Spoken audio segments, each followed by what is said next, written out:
and that's going to be to the west of Santa Fe or out to the old mines east of Santa Fe. No, it's the same. It's, tigers and lions. They're animals, but they're different types of tours or investigations. I hope that answers the question. Well, I made a mistake, and I've done it a couple of times. I like going there. Like I would take my motorcycle with a couple of my kids who ride motorcycles, and we go for a road trip. We go to Reno, and then naturally we go to Reno. We go to Virginia City, which, is still existent, but it's all commercialized, And, even the cemetery is not like it was when I first went there. And, it's really hard to find anything anymore. That you can go to and find, more than a couple buildings here or there.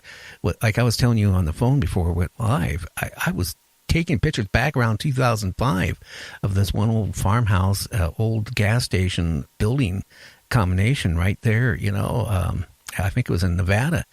And I was watching people steal parts of the building, steal this right there in front of me while I was taking pictures. They stop. Oh, hey, and you just figure out, the stuff that, that should be landmarked is just slowly just disappearing, not just from decay, from people just vandalizing it.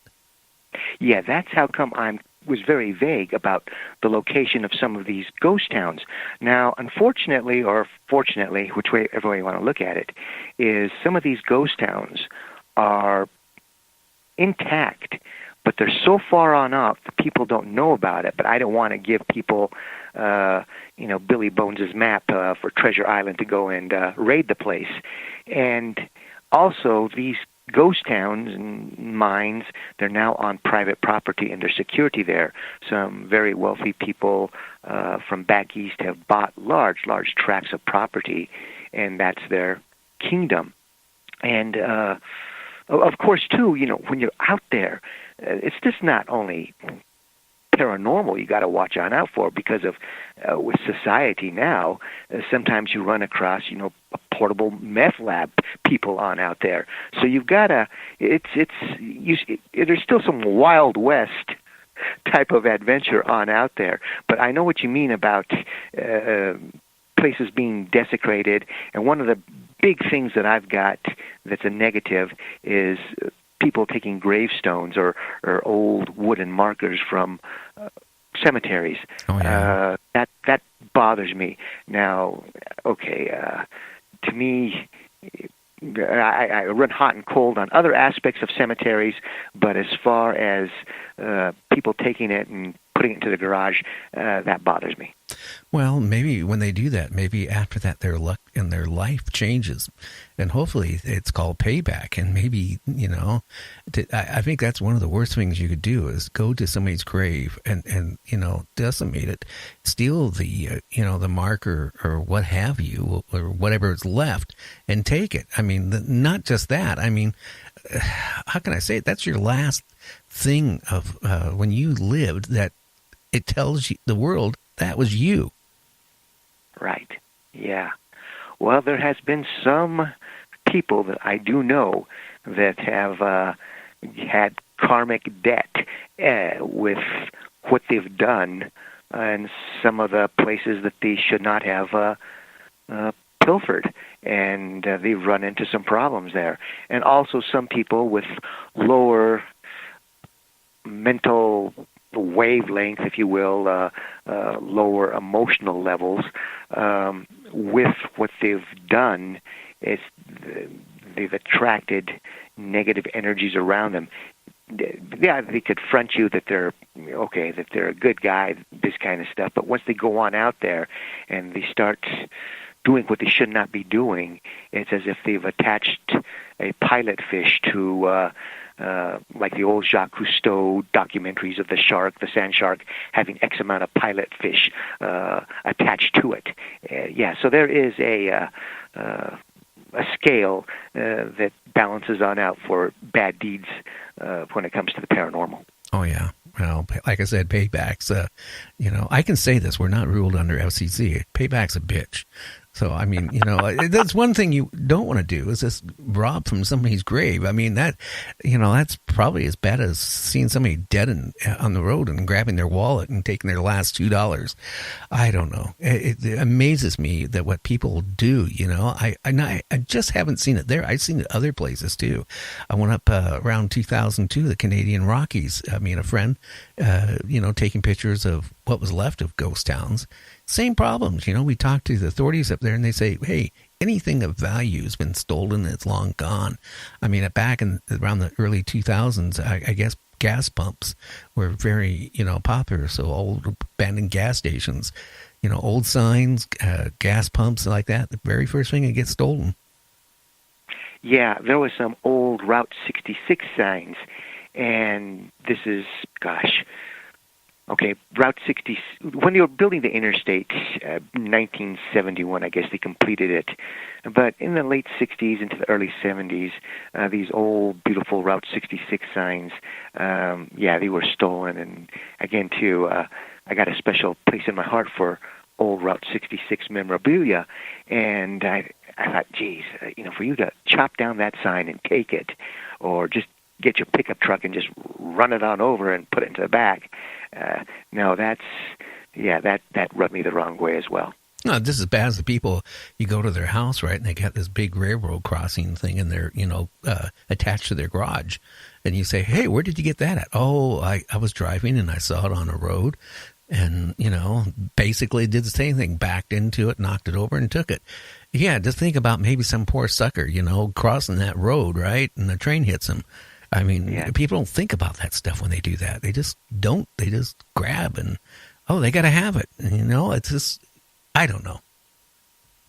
Up where I live, too, there used to be a old town up by Auburn, Washington. You go a few miles out. I can't even think of the name of the town now, but it was a coal mining town back in the 1880s, 1890s. It only lasted about 20-some years, you know, because the mine, you know, petered out. But, you know, there's still some cement foundations, but the property was owned by somebody, you know, and there's a little cemetery there where naturally 20 years in existence, people would die. And I got to know the owners of the property, and they gave me permission to go, you know, look for bottles and stuff like that. So that's what me and my sons did. But, I mean, you know, I saw people, you know, stealing headstones. Right. Yeah, that's terrible. I have come across recent dug on up headstones, and you say, gosh, and that's well. But you know, there's other types of things here too. As far as on the trail, I don't have any problems with people, you know, on the Santa Fe Trail that's south of town or the other part of north of town, where if you're doing something and you're using some dowsing rods and you pick up on the old trail there a piece of iron that was part of a wagon, that I can understand. But taking a gravestone, no, that's where I draw the line. You cannot do that. Yeah, you know, or finding some old buildings and go through the buildings and, you know, like, oh, gee, there's some old bottles or there's old this or old that. And, you know, the next thing you know, they're not stealing it, you know, because they don't know who owns the property. Maybe it's abandoned, nobody owns it, but undoubtedly, face it, somebody owns the property somewhere, okay? And, you know, what they're doing is just destroying, well, basically what life was, you know, a simpler life. But they're not stealing it because they want it. They're stealing it because a lot of them, I hate to say it, eBay and places like that, oh, we can get money for this. That's the first thing. Yeah, you're absolutely right. And I'll just say another thing, too, is graffiti. I cannot stand that when they go to a place and they'll do graffiti, or they'll go on out to one of these places and have a satanic ritual and paint upside-down crosses. But Billy the Kid's... the reason that Billy the Kid's headstone has all that wrought iron on around it, and this is in Fort Sumner, New Mexico, is because that gravestone or previous gravestones were stolen. Oh, yeah. Well, yeah. I mean, let's face it. I mean, Billy the Kid's gravestone, or Wyatt Earp, or anybody like that. I mean, I don't know. There's people out there that I guess would put a huge value on it. It's part of history. Yeah. Today, being that it's in a wrought iron cage, people show on up there, and this is rather unique, and they'll leave coins there on the gravestone. They'll put their hands through the wrought iron, or they'll leave spent casings on top, or sometimes even a live round on top of Billy the Kid's gravestone there. So it's become somewhat of a shrine. But it's protected. Unless you have, I don't know what, a few hours and X amount of different type of chains, there's no way you're going to be able to break through that. And of course, a semi cab, there's no way that you're going to be able to break through that wrought iron that protects the kid's gravestone. No, I'm sure there's security around there too. Maybe not all the time, but occasionally checking it out and make sure vandals don't. I mean, isn't it a national shrine? Really? I mean, unofficial national shrine. Yeah, shrine. It's not federal. It's not federalized. It's just on private property, but it's very well protected. Oh, wow, yeah. That, that's one thing I find that, oh, man, I like I said, I wish I would have ran across somebody like you on my last road trip looking for old places like that. Now, I mean, some of the places you have, I take it you must have gotten permission by the owners. I mean, like, I have read that all this, stuff has been bought up, and owned by wealthy people, and they're trying to just leave it, like, intact and let it decay on its own natural state. Is that what you're finding? Yeah, nowadays, but a zillion years ago, there was no fences. You could go and follow the old railroad, the old roads to X place, to Y place, and there was no security, and it was a completely different world. And, of course, the population out here was a lot less. So what you did, where you went, you had no worries.